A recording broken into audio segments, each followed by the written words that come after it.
ये न्यूट्रिशन है होलोफाइटिक। होलोफाइटिक का मतलब क्या हो गया? होलो माने हो गया होल, और फाइटिक माने हो गया प्लांट, यानी कि प्लांट जैसा न्यूट्रिशन जिनमें देखने को मिलता है। तो इसमें क्या होता है कि जो ऑर्गेनिज्म होता है ये प्लांट्स जैसा न्यूट्रिशन शो करता है। प्लांट कौन सा न्यूट्रिशन शो करता है? ऑटोट्रॉफिक, यानी कि अपना खाना खुद बनाते हैं। तो वैसे ही प्रोटोजोन्स, कुछ प्रोटोजोन्स जैसे कि यूग्लिन हो गया, तो इसमें क्या होता है कि ये आसपास के जो इनऑर्गेनिक सब्सटेंसेस हैं इनकी हेल्प से और सनलाइट की हेल्प से अपना खाना खुद बनाते हैं। इनमें जो है क्लोरोप्लास्ट प्रेजेंट होते हैं। तो क्या होता है इनमें, इनके क्लोरोप्लास्ट क्या करते हैं? वो खाना खुद सिंथेसाइज करते हैं। तो ये सेम होलोफाइटिक न्यूट्रिशन, होलोफाइटिक का मतलब ऑटोट्रॉफिक ही है। ऑटोट्रॉफिक न्यूट्रिशन जो प्रोटोजोन शो करते हैं, इसका एग्जांपल है यूग्लिना विरिडिस। सेप्रोजोइक न्यूट्रिशन की अगर हम बात करें तो सेप्रोजोइक का मतलब होता है कि आसपास जो डाइजेस्टेड फूड है। डाइजेस्टेड फूड का मतलब कि जो ऑर्गेनिक सब्सटेंसेस है वो सिंपलर फॉर्म में, सिंपलर ऑर्गेनिक सब्सटेंसेस को डायरेक्टली एब्जॉर्ब करना, उसको बोलते हैं सेप्रोजोइक न्यूट्रिशन। जैसे कि मशरूम्स और मोल्ड्स में होता है। तो वो क्या होता है मशरूम्स और मोल्ड्स में? वो अपने आसपास का जो डेड या डिकेइंग ऑर्गेनिक मैटर होता है उसको एब्जॉर्ब कर लेते हैं, यानी कि जो डाइजेस्टेड है, जो डिकम्पोज्ड है, उसको डायरेक्टली बॉडी के सरफेस के थ्रू एब्जॉर्ब करते हैं। ये होता है सेप्रोजोइक न्यूट्रिशन। तो ये मिलता है जैसे कि ट्रिपैनोसोमिया हो गया, ट्रिपैनोसोमा हो गया और गायार्डिया हो गया। इन जीनस में जो है इस तरीके का न्यूट्रिशन देखने को मिलता है। ये क्या करते हैं? जो भी डिज़ोल्व्ड ऑर्गेनिक सब्सटेंस है सराउंडिंग मीडियम में, उसको अपनी बॉडी सरफेस के थ्रू एब्जॉर्ब कर लेते हैं। यानी कि यहाँ पर कोई भी डाइजेशन की प्रोसेस नहीं होगी। जो भी ऑलरेडी डाइजेस्टेड मटेरियल है उसको उसको जो है इनका सेल सीधा अपने अंदर ले रहा है। नेक्स्ट जो न्यूट्रिशन है वो है पैरासिटिक न्यूट्रिशन। पैरासिटिक न्यूट्रिशन का मतलब वही है कि एक पैरासाइट ऑर्गेनिज्म होगा, एक होस्ट ऑर्गेनिज्म होगा। पैरासिटिक ऑर्गेनिज्म होस्ट ऑर्गेनिज्म के बॉडी के अंदर जो है अपना जाकर अपना न्यूट्रिशन ले लेगा, यानी कि जो भी होस्ट होगा उसके बॉडी में जो भी डाइजेस्टेड फूड होगा उसको जो है ये पैरासाइट ले लेगा। पैरासिटिक न्यूट्रिशन जो है वो प्लाज्मोडियम में देखने को मिलता है, जो मलेरिया भी कॉज करता है, जिसकी वजह से मलेरिया होता है। एंटामीबा हिस्टोलाइटिका इसका एग्जाम्पल है। ये जो है इंटेस्टिनल म्यूकोसा का खाता है, एमीबिक डाइसेंट्री कॉज करता है। तो इसमें क्या होता है कि होस्ट के जो भी टिश्यूज़ हैं और जो बॉडी फ्लूइड्स हैं उनसे फूड को डिराइव करना, इसको क्या बोलते हैं? पैरासिटिक न्यूट्रिशन बोलते हैं। नेक्स्ट आता है मिक्सोट्रॉफिक। मिक्सोट्रॉफिक यानी कि मिक्स तरीके का न्यूट्रिशन। मिक्स माने कि हेट्रोट्रॉफिक और ऑटोट्रॉफिक न्यूट्रिशन का मिक्सचर। अब कुछ प्रोटोजोन्स स्पेशली यूग्लेना विरिडिस की अगर हम बात करें तो यूग्लेना क्या होता है कि जब सनलाइट है, एबंडेंट सनलाइट है, तो ये अपना खाना खुद बना लेते हैं। आसपास इनऑर्गेनिक सब्सटेंसेस की को एब्जॉर्ब करके, सनलाइट को एब्जॉर्ब करके इनका क्लोरोप्लास्ट खुद खाना बना लेता है।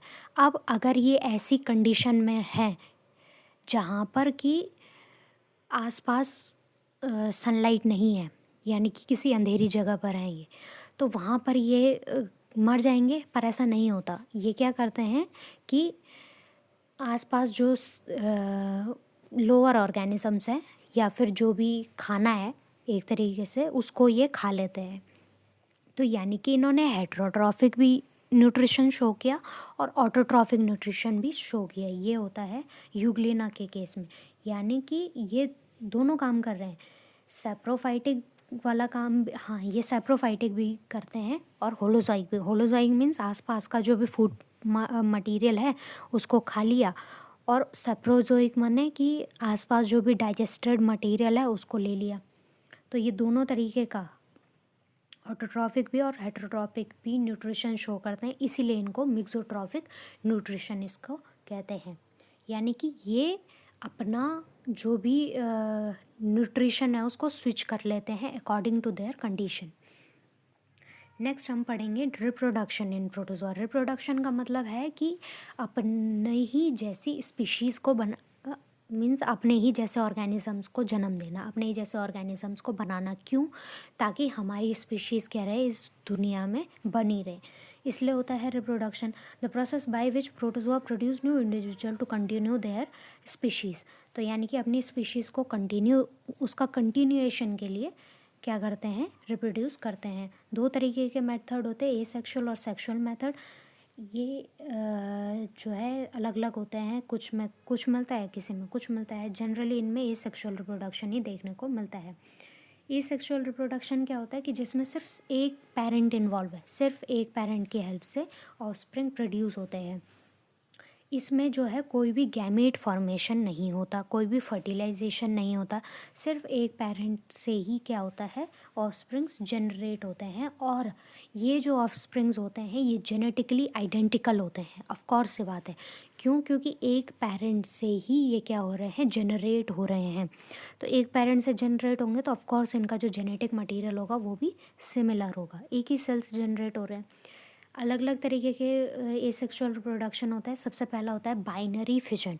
बाइनरी वर्ड का मतलब होता है दो, फिजन का मतलब होता है टूटना, यानी कि एक सेल दो हिस्सों में टूट जाता है।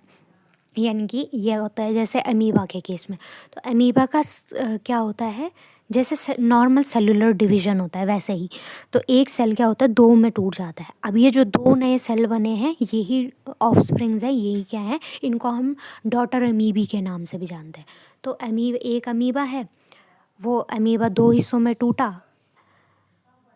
होता ये है जैसे नॉर्मल सेलुलर डिवीजन होता है कि न्यूक्लियस डिवाइड किया, फिर क्या होता है, न्यूक्लियस जैसे ही कैरियोकाइनेसिस हुई, न्यूक्लियस डिवाइड कर गया, फिर साइटोप्लाज्म डिवाइड करेगा और वो दो सेल बना देंगे। तो वैसे ही होता है अमीबा में, एक अमीबा है, दो अमीबी बन गए, दो डॉटर अमीबी, वो ही उसके ऑफस्प्रिंग है। और दोनों क्या होंगे, जेनेटिकली आइडेंटिकल होंगे, सिमिलर होंगे एक दूसरे के।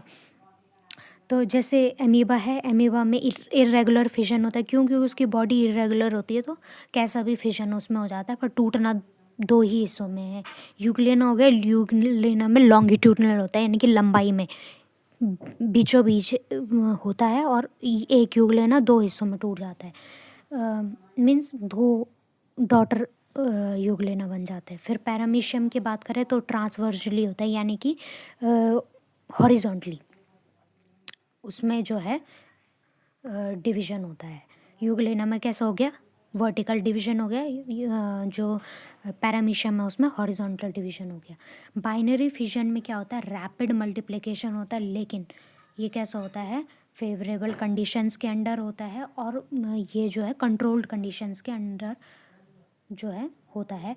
फेवरेबल कंडीशंस यानी कि ऑर्गेनिज़म के लिए अबंडेंट फूड है, अबंडेंट उसके लिए जो है टेम्परेचर, सारी जो चीज़ें उसको चाहिए, जो कंडीशंस उसको सरवाइव करने के लिए चाहिए वो बढ़िया है, खाना भी बढ़िया मिल रहा है, सब कुछ अच्छी तरीके से मिल रहा है, तब बाइनरी फिजन होगा।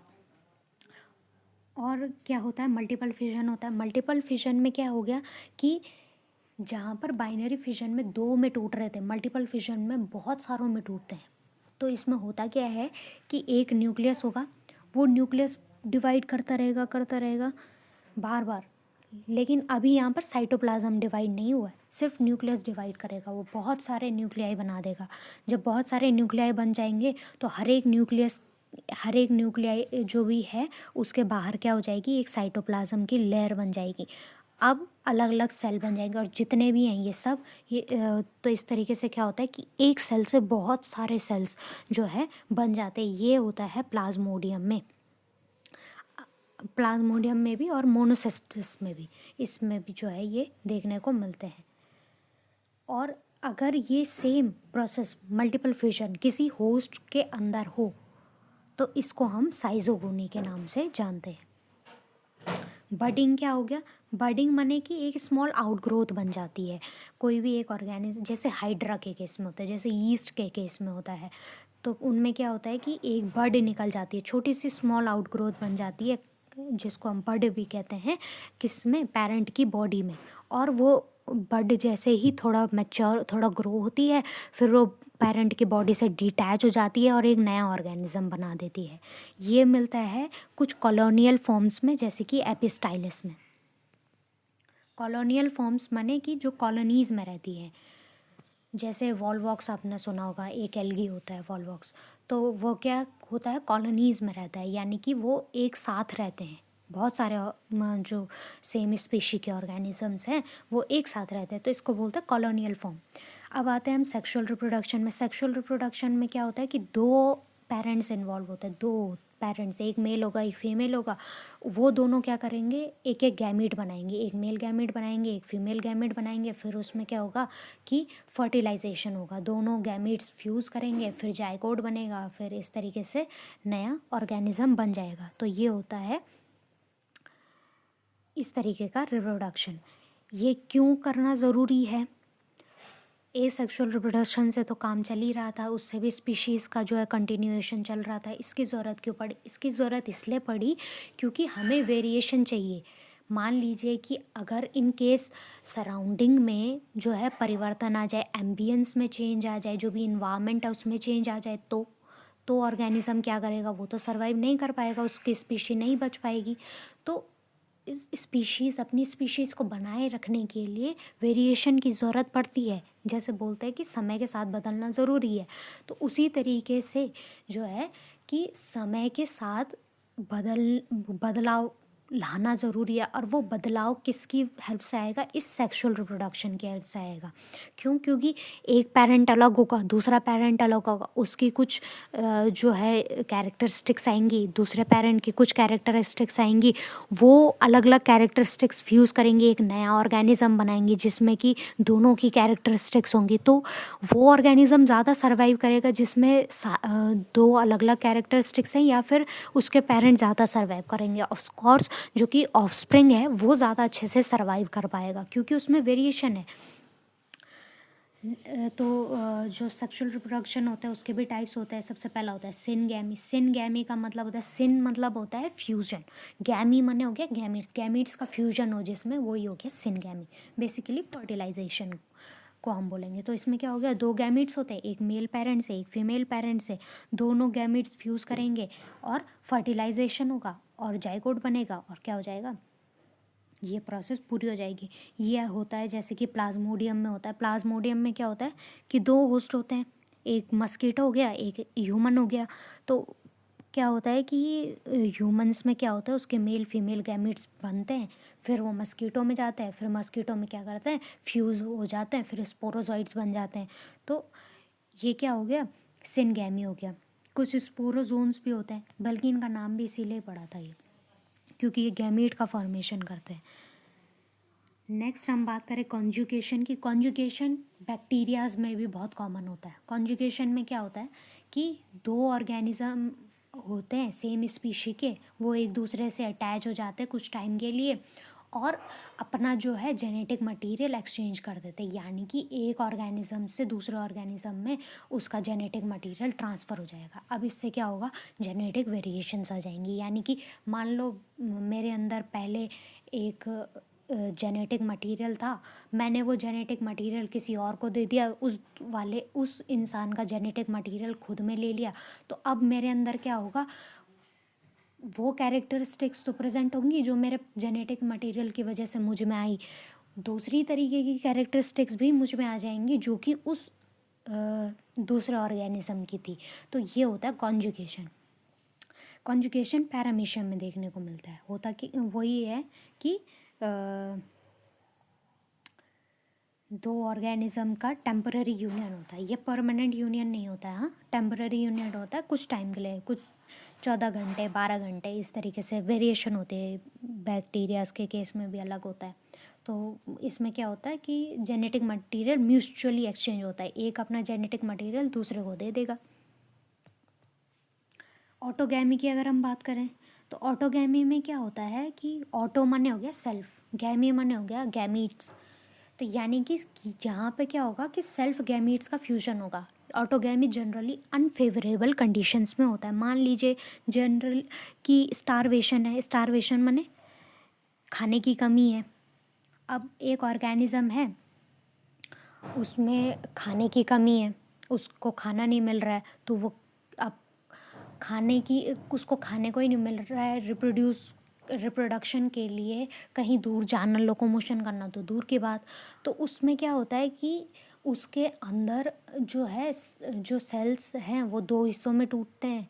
वो सेल क्या होता है, सॉरी, जो ये प्रोटोजोन्स होता है इनके केस में क्या होता है कि इनमें माइक्रोन्यूक्लियाई होता है।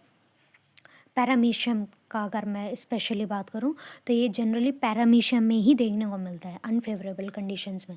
तो पैरामीशियम में 2 तरीके के न्यूक्लियाई प्रेजेंट होता है, एक होता है मैक्रोन्यूक्लियाई, एक होता है माइक्रोन्यूक्लियाई। तो जो मैक्रोन्यूक्लियाई होता है वो क्या होता है, साइज़ में बड़ा होता है, माइक्रो माने छोटा साइज़ का। तो जो माइक्रोन्यूक्लियाई होता है ना, वो क्या करता है, 2 हिस्सों में टूट जाता है। जब ये 2 हिस्सों में टूटता है तो ये जो 2 हिस्से उसके टूटे हैं वो 2 हिस्से दोबारा से वो क्या कर जाते हैं,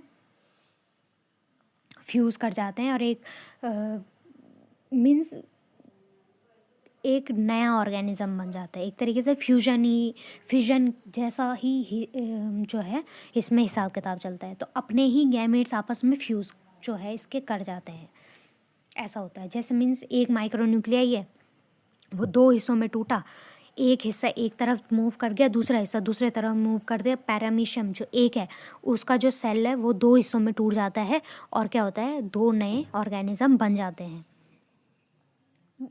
ये फिजन में होता है। लेकिन इस केस में क्या होता है कि माइक्रोन्यूक्लियाई 2 हिस्सों में टूटता है, फिर क्या होता है कि ये माइक्रोन्यूक्लियाई के जो 2 हिस्से टूटे हैं वो फिर आपस में जुड़ जाते हैं। एक तरीके से 2 गैमीट्स बने, वो 2 गैमीट्स अंदर ही फ्यूज़ कर जाते हैं, अपने ही गैमीट्स अपने में ही फ्यूज़ कर जाना, वो हो गया ऑटोगैमी। इससे क्या होता है कि हेल्प इन रेजुविनेशन का मतलब है कि जैसे आपने सुना भी होगा गंगा रेजुविनेशन, मीन्स उसका एक नवीनीकरण हो जाता है, एक तरीके से नया फॉर्म उस ऑर्गेनिज्म का बनता है इस ऑटोगैमी की हेल्प से। पर ये अनफेवरेबल कंडीशंस में ही देखने को मिलता है जब स्टारवेशन होता है। नेक्स्ट है पार्थेनोजेनेसिस का मतलब ये होता है कि बल्कि आपने सुना भी होगा, पार्थेनोजेनेसिस बनाना के केस में भी देखने को मिलता है। तो पार्थेनोजेनेसिस में क्या होता है कि जो फीमेल गैमीट है वो अनफर्टिलाइज्ड फॉर्म में रहता है और ये फीमेल गैमीट ही जो है थोड़ा बड़ा होता है, मैच्योर होता है, ग्रो होता है और नया ऑर्गेनिज्म बना लेता है। तो यानी कि और ये बहुत रेयर केसेस में होता है कि अनफर्टिलाइज्ड जो गैमीट्स हैं वो नए इंडिविजुअल्स को बना लेता है, इसको बोलते हैं पार्थेनोजेनेसिस। अब आखिर रिप्रोडक्शन की सिग्निफिकेंस क्या होती है, क्या इंपॉर्टेंस है रिप्रोडक्शन की? तो एक सबसे पहला कारण ये है कि अपनी स्पीशीज़ को कंटिन्यू करके रखना अर्थ में। दूसरा है कि इससे क्या होता है, रिप्रोडक्शन से पॉपुलेशन इंक्रीज़ होती है, यानी कि इनकी जो भी पॉपुलेशन है वो बढ़ती रहेगी। दूसरा क्या है कि सेक्सुअल रिप्रोडक्शन की वजह से क्या आती हैं, जेनेटिक वेरिएबिलिटी आती है। जेनेटिक वेरिएबिलिटी माने कि वेरिएशंस आना, बदलाव आना, तो वो बहुत ज़रूरी है ताकि चेंजिंग कंडीशंस, क्योंकि इन्वायरमेंट हर वक्त एक जैसा नहीं होता, वो चेंज होता है। तो उस इन्वायरमेंट में ढलने के लिए हमको वेरिएशंस चाहिए। तो ये वेरिएशंस कहाँ से आएंगी, रिप्रोडक्शन की हेल्प से आएंगी। फिर एसेक्सुअल रिप्रोडक्शन की बात करें तो ये क्या होता है, रैपिड मल्टीप्लिकेशन। अब मान लीजिए फेवरेबल कंडीशंस हैं तो ऑर्गेनिज्म क्या सोचेगा कि अभी फेवरेबल कंडीशंस है, सब कुछ अच्छा मिल रहा है, तो मैं क्यों ना फास्टली ग्रो कर लूँ, ताकि क्या हो कि अनफेवरेबल कंडीशन में हमारी मीन्स स्पीशीज़ कंटिन्यू रहें। तो उसके लिए एसेक्सुअल रिप्रोडक्शन है कि बार बार उसमें क्या होता है, एक ही बार में बहुत सारे ऑर्गेनिज्म बन जाते हैं। रैपिड मल्टीप्लिकेशन में ये काम होता है। तो this is all about the non chordates and protozoans. Protozoans में किस तरीके से लोकोमोशन होता है, कैसे न्यूट्रिशन होता है, किस तरीके से वो रिप्रोड्यूस करते हैं, प्रोटोजोन्स होते क्या हैं, क्यों वो नॉन कॉर्डेट्स में रखे गए हैं। तो ये सारी चीज़ें हमने जो है इसमें जानी इस वीडियो लेक्चर में। Thank you so much for listening.